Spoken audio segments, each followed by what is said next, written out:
Hello everyone, welcome back. Today we'll be discussing how you can put filters on your iPhone 16 Pro Max.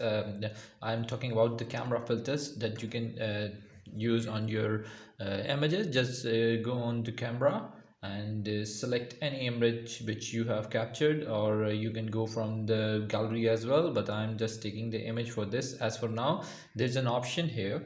Just click on it, and then the filters of iPhone standard filters will available to you, and as you can see, the photo is changing accordingly with the filters. Okay, so whatever you like. In my case, I think this is better.